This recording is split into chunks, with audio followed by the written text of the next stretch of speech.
à toutes et à tous, nous sommes le samedi 15 février 2025 et cette vidéo est le 45e épisode de l'opération Stop au déni de justice que j'ai commencé en juin 2023.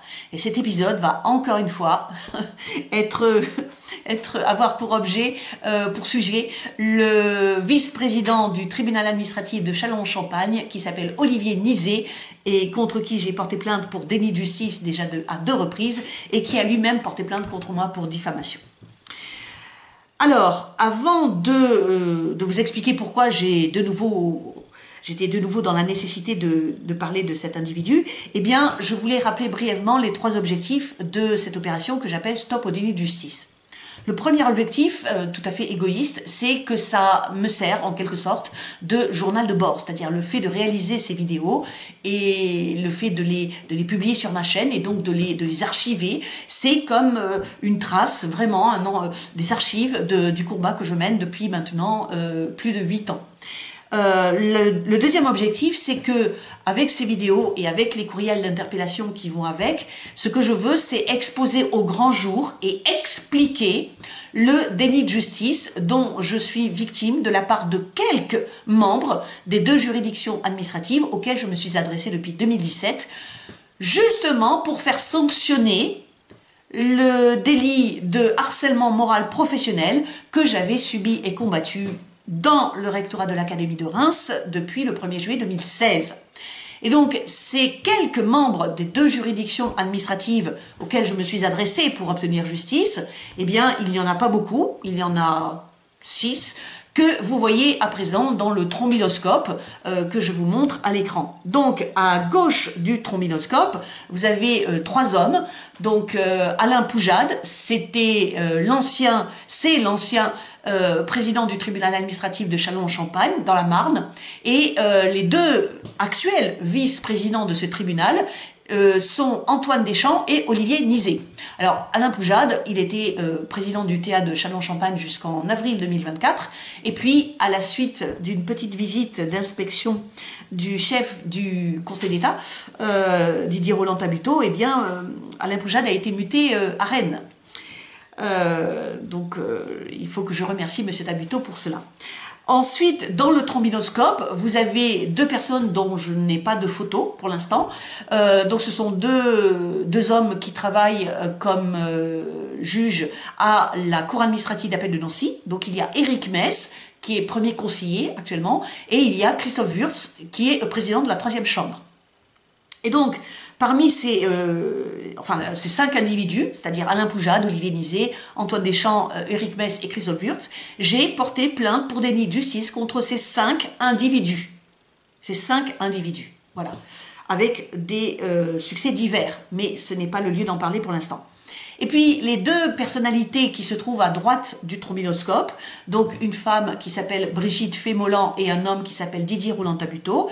Donc, ces 2 personnes-là, je ne les accuse pas de déni de justice. Par contre, j'aimerais bien que ces 2 personnes, quand même, se rendent compte de leur responsabilité, parce que ces 2 personnes, depuis 2022 pour Brigitte Fémolan et depuis 2023 pour Didier Roland-Tabuteau, ces 2 personnes sont parfaitement au courant de tout ce que je dénonce. C'est-à-dire que tout ce que je dis dans mes vidéos, je l'ai écrit dans mes courriels et je l'ai écrit dans mes mémoires. Et ces 2 personnes, Didier Roland-Tabuteau, qui est le chef de la juridiction administrative en France, c'est-à-dire que c'est le vice-président du Conseil d'État, et Brigitte Fémolan, qui est la présidente de la mission d'inspection des juridictions administratives. Vous voyez à l'écran quel est le rôle de cette mission d'inspection, c'est de contrôler et d'inspecter et de contrôler le bon fonctionnement de toutes les juridictions administratives, c'est-à-dire les tribunaux administratifs en première instance et les cours administratives d'appel en 2e instance.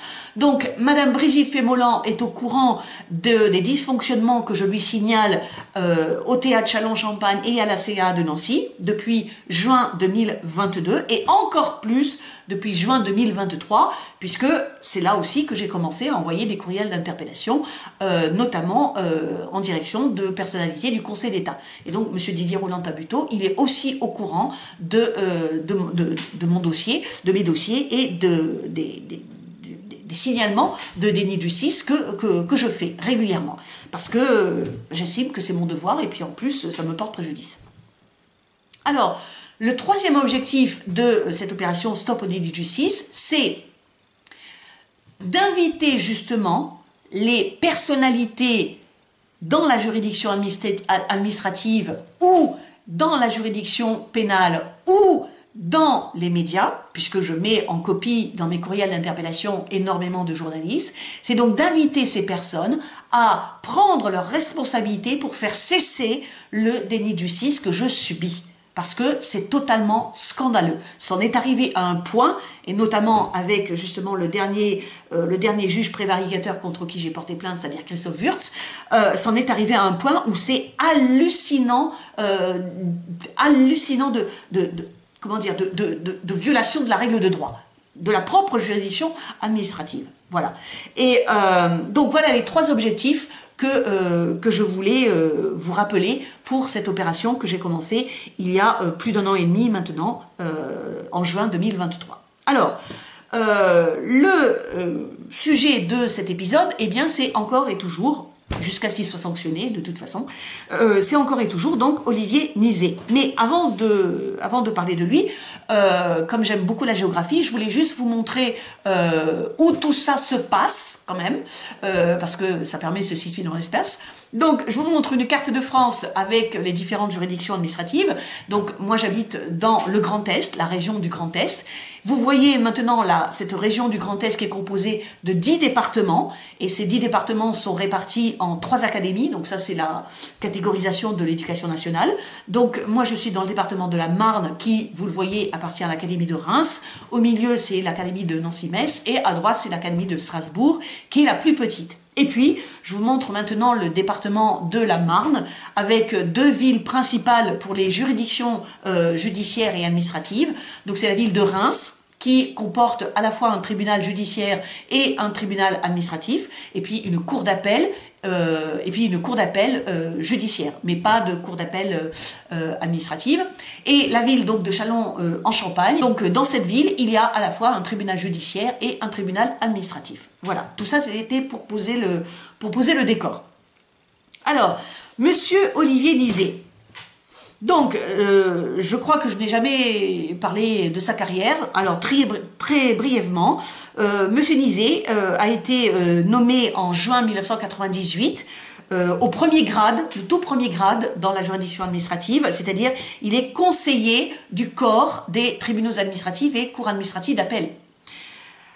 1998. Et puis, bon, je vous passe les différentes d'autres étapes de sa carrière, mais ce qui est important pour moi, c'est que c'est à partir de septembre 2017 qu'il devient président de chambre au tribunal administratif de Châlons-Champagne. Il faut savoir que donc les tribunaux administratifs et les cours administratifs d'appel et le Conseil d'État sont divisés en chambres, et chaque chambre a en fait une thématique particulière. Chaque chambre s'occupe de domaines particuliers. Par exemple, la deuxième chambre au Théâtre Châlons s'occupe du contentieux de la fonction publique, et la troisième chambre, c'est un peu bizarre, mais s'occupe du contentieux avec les magistrats ou les fonctionnaires. C'est pour ça que, en fait, mes dossiers ont été enregistrés soit à la deuxième chambre, soit à la troisième chambre. Et parce que Olivier Nizet est devenu président de chambre, donc au Théâtre Châlons en septembre 2017, c'est à cause de ça qu'il occupe la fonction de vice-président du tribunal administratif. Et Olivier Nizet a la particularité d'avoir, entre guillemets, jugé les 13 recours que j'ai déposés entre janvier 2017 et juillet 2021. Voilà. Il a jugé, il a pas jugé, c'est bien ce que je lui reproche. Donc il s'est occupé, on va dire, des 13 recours que j'avais déposés. Donc il y avait 11 recours contre des décisions défavorables prises contre moi par des responsables du rectorat de l'Académie de Reims. Donc c'était des décisions que j'estimais tout à fait illégales, et à chaque fois qu'il y en avait une, je la contestais. Voilà, c'est aussi simple que ça. Et je faisais pas ça pour le plaisir, puisque chaque fois, ça me coûtait un petit peu d'argent. Et puis il y avait 2 recours indemnitaires, c'est-à-dire que à 2 reprises, j'ai demandé au ministère de l'Éducation nationale de réparer financièrement les préjudices que m'avait justement causé l'entreprise de harcèlement moral professionnel depuis le 1er juillet 2016. Et donc, comme c'est Olivier Nizet qui s'est occupé de ces 13 recours, eh bien, sur ces 13 recours, il y en a eu, si je me souviens bien, que 1 ou 2 qui ont été acceptés, et tous les autres, il les a rejetés avec des arguments tous plus fallacieux les uns que les autres, et avec toujours une totale mauvaise foi. Alors, quand je dis que c'est Olivier Nizet qui les a rejetés, en fait, c'est inexact, ce que je dis. Les jugements des tribunaux administratifs, comme les cours administratifs d'appel, sont rendus par une formation collégiale. C'est-à-dire qu'en fait, il y a 3 juges qui statuent. Et il y a une personne qui occupe une place prépondérante dans cette formation à 3, c'est évidemment le président ou la présidente. Et comme Olivier Nizet a à chaque fois, était le président de cette formation de jugement, étant donné qu'il était président de chambre et donc vice-président du tribunal administratif, vous comprenez bien que par rapport aux 2 juges assesseurs qui étaient dans la formation, il avait quand même une certaine autorité. Voilà. Alors, pourquoi m'occuper de lui aujourd'hui ? Eh bien, ce numéro 45 est la suite directe du SDDJ numéro 41 que j'ai publié sur ma chaîne YouTube le 6 janvier 2021. Si vous ne l'avez pas regardé, eh bien, je vais vous en montrer tout de suite un petit extrait. Et monsieur Nizet, depuis 4 ans, vous participez à la violation du principe du contradictoire qui est constitutionnel, du principe du respect des droits de la défense qui est constitutionnel, du principe du droit d'accès aux documents administratifs qui est constitutionnel, depuis la décision du Conseil constitutionnel du 3 avril 2020. 853 QPC. Donc cette audience n'est qu'une mascarade de justice. J'ai dit à plusieurs reprises quand je suis venu ici que j'avais confiance dans les juridictions administratives. Je me suis aperçu depuis 4 ans. Et l'exemple du Conseil d'État depuis 1 an et demi donne l'exemple de la servilité de la soi-disant juridiction administrative qui de mèche avec l'administration. Voilà ce que j'avais à vous dire, monsieur Nizet. J'espère que vous avez compris que cet enregistrement vidéo est un enregistrement clandestin. C'est-à-dire que normalement, je n'avais pas le droit de me faire filmer dans la salle d'audience à partir du moment où l'audience avait commencé. Et dans une salle d'audience, dans une juridiction, eh bien l'audience commence à partir du moment où les membres de la juridiction rentrent dans la salle et s'installent à leur place. Et à partir de ce moment-là, l'audience commence. Donc ce mardi 22 juin 2021, j'ai demandé à une amie qui connaît mon combat, qui le soutient, et qui en plus est ma témoin dans quelques infractions commises par le rectorat ou par justement Olivier Nizet, eh bien elle a accepté. Et je lui avais expliqué que j'avais le droit de faire cet enregistrement parce que au pénal, la preuve est libre. C'est-à-dire que quand vous êtes dans une procédure pénale, quand vous portez plainte au pénal contre une personne, eh bien, vous avez toute liberté pour trouver des preuves contre la personne que vous accusez. Et il se trouve que, avant cette audience publique qui s'est déroulée au tribunal administratif de Châlons-en-Champagne le mardi 22 juin 2021, eh bien, j'avais porté plainte 2 semaines plus tôt contre Olivier Nizet pour déni de justice et pour complicité objective de harcèlement moral professionnel, avec quelques délinquants en col blanc du rectorat de Reims. Et donc, parce que j'avais porté plainte contre lui le 7 juin 2021 auprès de la procureure de la République de Châlons-en-Champagne, j'avais le droit de me réserver un élément de preuve, un moyen de preuve, pour justement arriver à prouver son déni de justice. Et comme je savais, lors de cette audience, que je prendrais la parole au tout début et que ensuite je sortirais de la salle, je ne voulais pas participer à cette audience parce que, comme je le dis dans ma déclaration, cette audience n'était qu'une mascarade de justice. Elle n'aurait pas dû être présidée par Olivier Nizet puisque j'avais porté plainte contre lui à cause de sa partialité 2 semaines auparavant.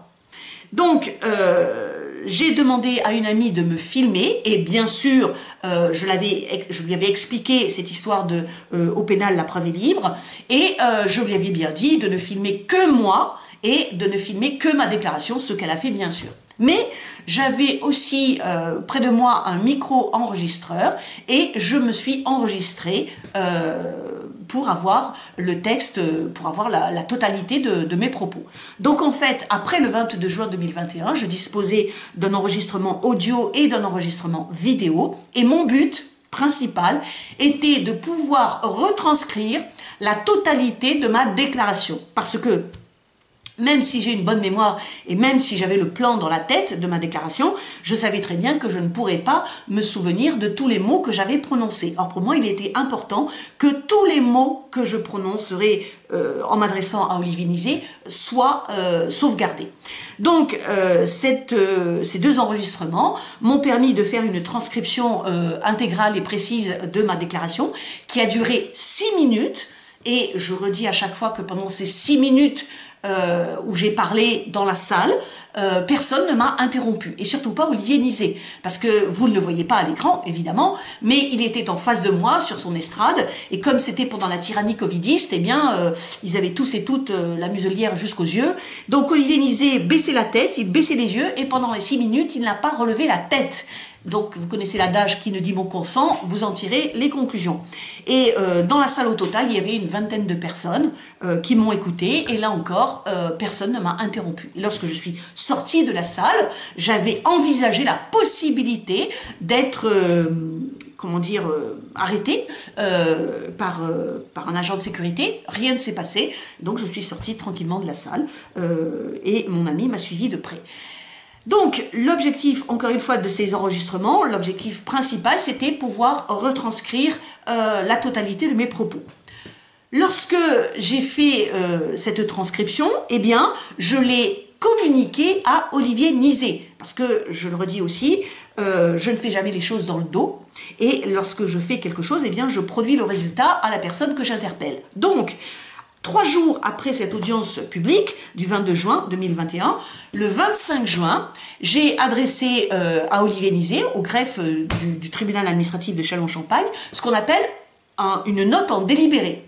C'est le dernier document écrit que l'on peut produire dans une procédure contentieuse administrative. Donc, vous avez l'audience publique, ensuite vous pouvez produire le dernier document écrit qui s'appelle la note en délibéré, et souvent dans cette note, eh bien, vous mentionnez des choses que vous avez dites ou qui ont été dites lors de l'audience, et ensuite, vous n'avez plus le droit de rien déposer, et ensuite, il y a le jugement. Voilà. Donc, le 25 juin, je voulais que Olivier Nizet sache que j'avais le texte de ma déclaration, et je comptais bien sûr qu'il se dise, qu'il suppose que si j'avais pu garder la trace écrite de tout ce que j'avais dit pendant 6 minutes, c'est sans doute que je m'étais enregistré d'une manière ou d'une autre. Je voulais qu'il se le dise, je voulais qu'il y pense, évidemment.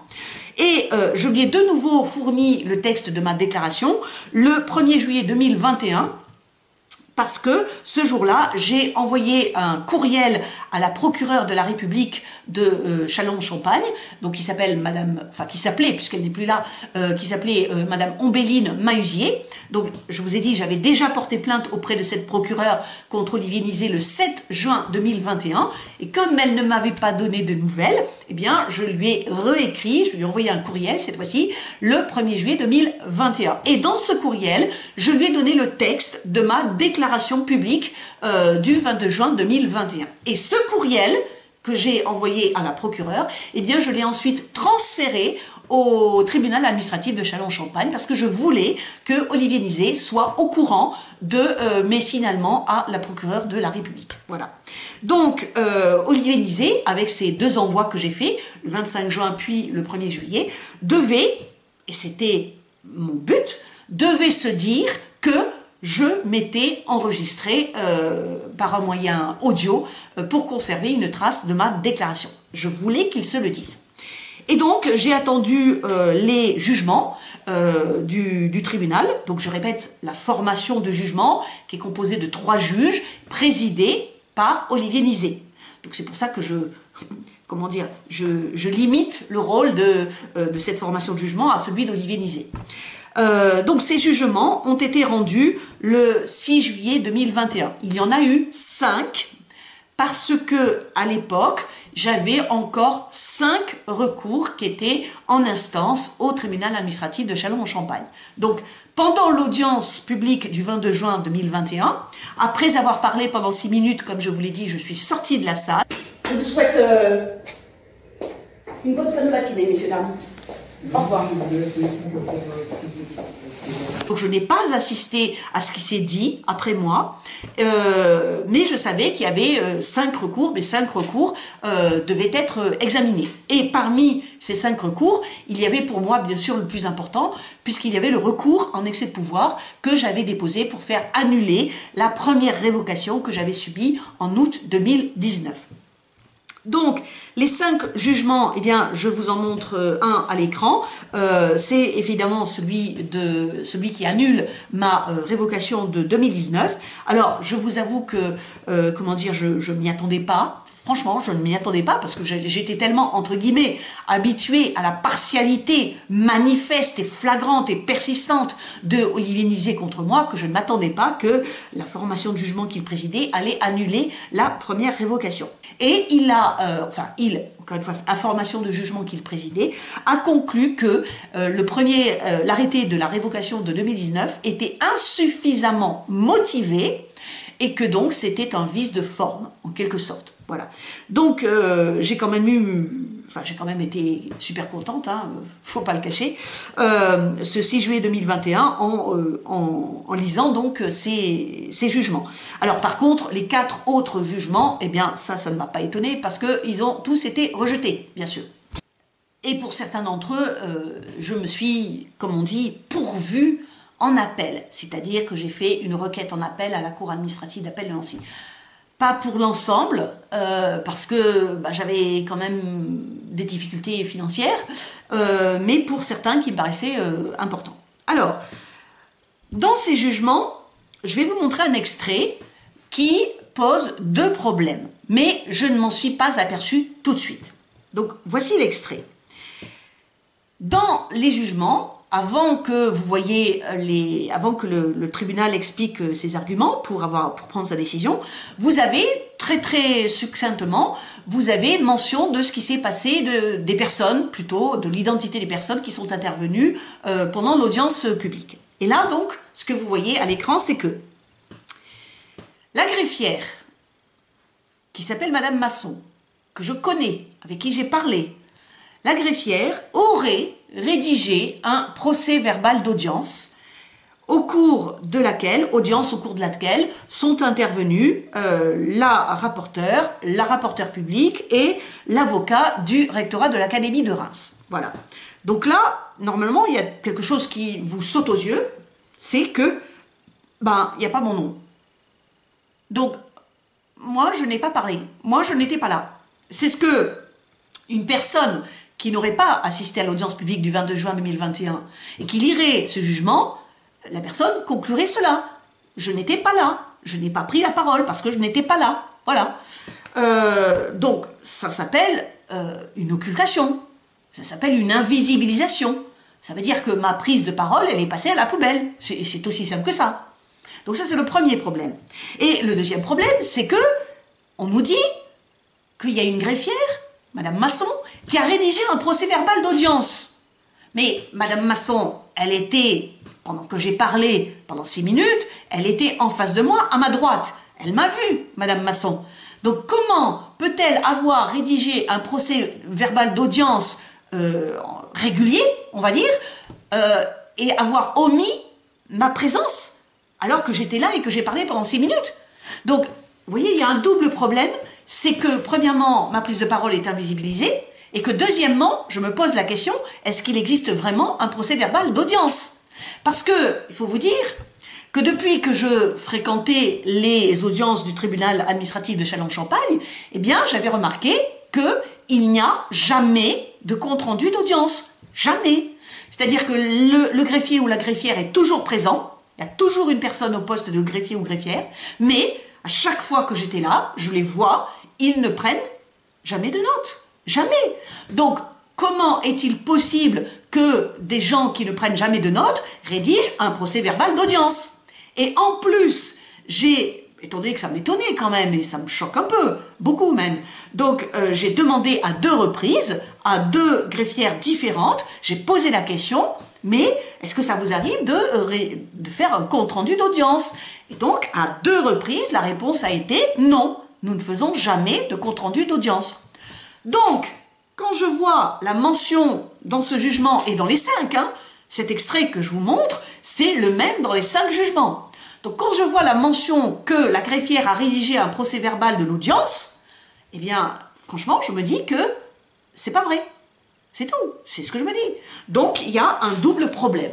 Alors, ce double problème, je ne l'ai pas découvert tout de suite. Pourquoi? Parce que le 6 juillet 2021, je vous avoue que quand j'ouvre les jugements, je me précipite à la fin pour voir si ma requête a été acceptée ou non. Et sur les 4 jugements, sur les 5 jugements, donc il y en a 4, je vous dis, pour parler familièrement, je tire la gueule parce que ma requête a été rejetée. Mais bon, vu que j'avais constaté la partialité d'Olivier Lisée, ça ne m'étonnait plus. Et puis je découvre avec joie quand même l'annulation de la première évocation, avec une joie mitigée, parce que je m'aperçois, comme je vous ai dit, que c'est une demi-victoire. Mais je ne regarde pas cet extrait que je viens de vous montrer. Ça ne me frappe pas à ce moment-là, d'accord, en juillet 2021. Alors, quand est-ce que je m'en suis aperçue? Je m'en suis aperçue presque un an plus tard. Je m'en suis aperçue début mai 2022. Je m'en suis aperçue le 2 mai 2022. Pourquoi? Parce que ce jugement du théâtre Châlons-Champagne du 6 juillet 2021 qui annulait ma révocation pour insuffisance de motivation, eh bien, évidemment, le ministère de l'Éducation nationale n'avait pas envie de l'accepter. Donc, le ministère de l'Éducation nationale, en août 2021, un mois et demi, que dis-je, un mois après le jugement, le ministère de l'Éducation nationale fait appel de ce jugement et il fait appel à la Cour administrative d'appel de Nancy. Ça veut dire que le ministère veut faire annuler ce jugement qui annule ma première révocation de 2019. Ok. Et donc, au printemps 2022, je devais, avec mon avocate Maître Alice Lerat, je devais répondre à un mémoire du ministère. Et donc, pour répondre à ce mémoire, eh bien, je me replonge dans tous les documents de la procédure de la première révocation. Et c'est là que je relis le jugement du 6 juillet 2021 qui a annulé ma première révocation. Et c'est là que je m'aperçois du double problème posé par l'extrait que je vous remontre encore une fois à l'écran. Donc, ma présence, apparemment, j'ai été volatilisée, je me suis volatilisée, et deuxièmement, je doute très fort de l'existence d'un procès-verbal d'audience qui contienne les propos de toutes les personnes qui sont intervenues. Parce qu'encore une fois, il n'y a pas que moi qui ai parlé pendant l'audience. Il y a au minimum la rapporteure publique et le ou les représentants du rectorat de l'Académie de Reims ou du ministère de l'Éducation nationale. Ok. Donc, qu'est-ce que je fais? C'est très simple, action-réaction. Je découvre ce double problème et j'essaie de le résoudre. Donc, entre le 2 mai et le 8 juin 2022, eh bien, j'envoie quelques courriels et je passe quelques coups de téléphone et j'envoie un courrier à la fois au greffe du tribunal administratif de Châlons-Champagne et au greffe de la cour administrative d'appel de Nancy. Et finalement, malgré une réticence certaine du greffe du théâtre Châlons au tout début, eh bien, j'arrive quand même le 8 juin 2022 à avoir un document que je vous montre à l'écran et qui s'appelle procès-verbal d'audience pour les 5 recours du 22 juin 2021, pour les 5 recours dont vous voyez les numéros s'afficher à l'écran. Et là, je découvre qu'en fait, ce procès-verbal d'audience, c'est juste le compte-rendu de ma déclaration. Donc, je veux dire, ça n'est pas un procès-verbal d'audience. Un procès-verbal d'audience, encore une fois, c'est un procès-verbal dans lequel vous avez la mention des propos que tous et toutes les intervenantes ont tenus pendant cette audience. Or là, il n'y a que le compte-rendu de ma déclaration à moi, c'est-à-dire les 6 minutes où j'ai parlé au tout début de l'audience. Il n'y a que ça. Donc, c'est un compte-rendu de ma déclaration, c'est tout. Et en plus, ce compte-rendu, ce n'est pas Madame Masson, la greffière, qui l'a rédigé, c'est ce compte-rendu, c'est moi qui l'ai donné à 2 reprises au tribunal administratif de Châlons-en-Champagne, comme je vous l'ai dit, le 25 juin 2021 lorsque j'ai communiqué ma note en délibéré avant les jugements, et le 1er juillet 2021 lorsque j'ai donné le texte de ma déclaration à la procureure de la République près le tribunal judiciaire de Châlons-en-Champagne et que je l'ai ensuite transféré au tribunal administratif de Châlons-en-Champagne. Donc ce n'est pas la greffière Madame Masson qui a rédigé ce procès-verbal. D'ailleurs, ce n'est pas un procès-verbal, c'est un compte-rendu de ma déclaration, mais même ce compte-rendu, il vient de moi. Il n'avait pas de greffière. Voilà. Donc, à ce moment-là, je me suis dit, qu'est-ce que c'est que ce truc ? Et donc j'ai réfléchi, évidemment j'en ai parlé à mon avocate et j'en ai parlé à des amis, et je pense, évidemment c'est une hypothèse, puisque je ne connaîtrai jamais la vérité, je pense que, vu la précision et l'intégralité de ma déclaration, de tous les mots que j'avais prononcés pendant 6 minutes, que Olivier Nizet avait pu voir lorsque je lui ai communiqué ma déclaration le 25 juin 2021, puis le 1er juillet 2021, je pense qu'il a compris que je m'étais enregistrée d'une manière ou d'une autre, afin de pouvoir faire la transcription intégrale et précise de tout ce que j'avais dit. Et donc, je pense que pour se couvrir, puisqu'il ne savait pas ce que je comptais faire de cet enregistrement au minimum audio. Je pense que pour se couvrir, il a fait mentionner dans le jugement, dans les jugements, il a fait mentionner que que la greffière avait fait un procès-verbal, et il a fait établir, alors, est-ce qu'il l'a fait établir en juillet 2021 ou est-ce qu'il l'a fait établir au mois de mai 2022 parce que je le demandais avec insistance? Je ne sais pas. Là non plus, je ne saurai jamais la vérité. Mais en tout cas, il a fait établir ce compte-rendu partiel pour justement pouvoir dire mais je n'ai pas voulu entièrement visibiliser la déclaration de Madame Chassard. La preuve, voici un procès-verbal officiel signé par moi et signé par la greffière. Voilà. En tout cas, ce compte-rendu partiel, eh bien, ça ne règle pas le double problème. Je vous remontre l'extrait qui est dans les 5 jugements rendus par le tribunal administratif de Châlons-en-Champagne le 6 juillet 2021. Donc, le double problème, il reste entier.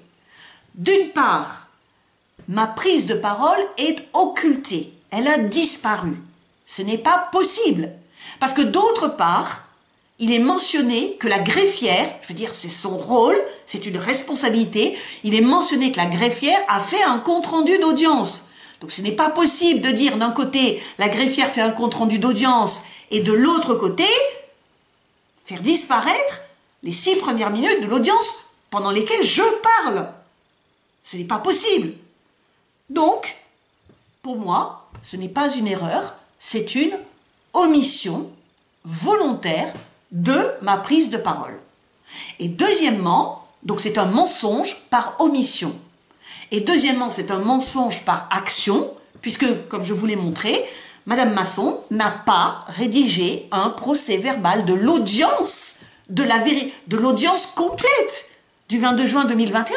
Je vous rappelle que ce mardi 22 juin 2021, il y avait 5 recours qui ont été examinés. Donc, s'il y avait eu un véritable compte-rendu procès-verbal d'audience, eh bien, vous auriez dû avoir tout ce qu'ont dit tous les intervenantes et les intervenants qui se sont succédés lors de cette audience.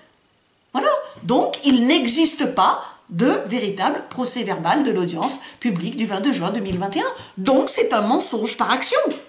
Ça ne peut pas être une erreur. Ce n'est pas possible. Et la dernière preuve que j'ai que ce procès-verbal d'audience, ce véritable procès-verbal d'audience n'existe pas et n'a jamais existé, eh bien, cette preuve, je l'ai eue il y a quelques jours. C'est-à-dire que j'avais demandé à l'avocat qui m'assiste à Paris dans ma défense contre la plainte en diffamation de Olivier Nizet et de son collègue de Nancy, Éric Mess. Donc cet avocat s'appelle Maître Paul Nafilian, et je lui ai demandé de demander à la présidente du tribunal administratif de Châlons-en-Champagne de lui communiquer ce fameux procès-verbal d'audience du 22 juin 2021, rédigé par la greffière Madame Masson. Donc, Maître Nafilian l'a demandé il y a quelques jours, et il y a 2 jours, il m'a donné la réponse. C'est-à-dire, il m'a envoyé par courriel le petit compte-rendu uniquement de ma déclaration que lui a communiquée la présidente du tribunal administratif de Châlons-en-Champagne. Je précise que la nouvelle présidente du tribunal administratif de Châlons-en-Champagne, dont pour l'instant, je n'ai qu'à dire du bien, et ça me fait très plaisir de dire du bien, parce qu'elle a l'air d'être consciente de ses fonctions de magistrate administrative, et elle le transforme en acte. Donc, cette nouvelle présidente, qui s'appelle Madame Maigret, elle n'était pas là en 2021. Elle est arrivée en avril 2024, à Châlons-en-Champagne. Et donc, quand mon avocat, il y a quelques jours, lui demande donnez-moi, s'il vous plaît, si vous l'avez, le procès-verbal de l'audience du 22 juin 2021, eh bien, elle lui donne ce qu'elle trouve dans les dossiers. Et ce qu'elle trouve dans les dossiers, c'est uniquement, je vous le remontre, le petit compte-rendu de ma déclaration qui n'a pas été rédigé par Madame Masson, mais qui provient de mes petites mains lorsque j'ai transcrit l'enregistrement audio de ma déclaration de 6 minutes. Donc il n'existe pas de procès-verbal de l'audience du 22 juin 2021. Voilà, rédigé par la greffière Madame Masson. Ça n'existe pas. Point barre. Alors, maintenant, il y a 2 questions qui se posent. Est-ce que ces 5 documents, ces 5 jugements rendus le 6 juillet 2021 par une formation de 3 membres du tribunal administratif de Châlons-en-Champagne, formation présidée par Olivier Nizet, est-ce que ces 5 documents sont des faux? Donc, je vous montre à l'écran la définition du faux selon l'article 441-1 du Code pénal. Et vous voyez que est considéré comme un faux tout document qui travestit la réalité. Qui travestit la réalité. Donc, moi, j'affirme que les 5 jugements qui, premièrement, invisibilisent, font disparaître ma prise de parole pendant 6 minutes au tout début de cette audience du 22 juin 2021. Et deuxièmement, mentionne un procès-verbal d'audience rédigé par la greffière qui n'existe pas, j'estime que ces 5 documents travestissent doublement la réalité de ce qui s'est passé ce jour-là. C'est mon opinion. Et la deuxième question que vous pourriez me poser, c'est qu'est-ce que vous allez faire, Madame Chassard? Eh bien, ce que je vais faire, c'est toujours dans la logique de l'opération Stop au déni de justice, c'est-à-dire que je vais exposer et je vais révéler et je vais signaler et je vais alerter. Voilà.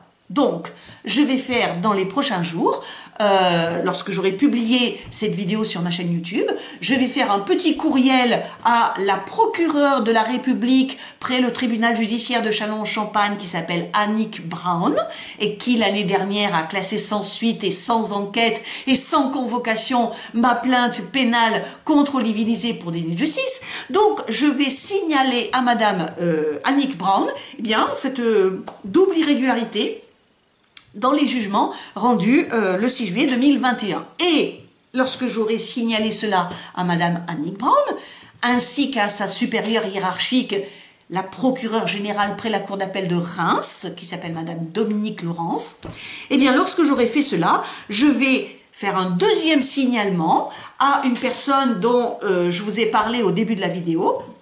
Cette personne s'appelle Madame Brigitte Fémolan et c'est la présidente de la mission d'inspection des juridictions administratives. Donc, je vais signaler de nouveau à Madame Fémolan qu'il y a 2 irrégularités, selon moi, dans ces documents qui ont été rendus sous la responsabilité de Olivier Nizet. Voilà. C'est ce que je peux faire. C'est ce qui dépend de moi, et puisque ça dépend de moi, je dois le faire. C'est aussi simple que ça. Alors, cet épisode, donc numéro 45, est terminé, mais je vous donne rendez-vous sans doute le lundi 17 février à 19 h. Je vais vraiment essayer de tenir ma promesse, parce que donc je ferai un direct sur un rebondissement, une péripétie qui est arrivée la semaine dernière. toujours à la suite de la publication de l'enregistrement vidéo que j'ai publié donc sur ma chaîne YouTube, le SDDJ 41. Donc il y a eu une péripétie qui est survenue la semaine dernière. Je devais faire un direct pour vous en parler, pour vous l'expliquer. Je n'ai pas eu le temps de le faire parce que ça me demande beaucoup de préparation. Mais j'espère que le lundi 17 février à 19h, je pourrai faire ce direct SDDJ numéro 44 et il sera consacré à la personne que vous voyez à l'écran, c'est-à-dire l'actuel procureur de la République près le tribunal judiciaire de Châlons-en-Champagne, Madame Annick Brown. Je vous donne rendez-vous donc à un prochain épisode et d'ici là, si vous voulez m'aider, eh bien mettez des pouces, mettez des commentaires et puis parlez-en autour de vous et partagez le plus possible. Je vous remercie d'avance et je vous souhaite une bonne continuation. Ciao!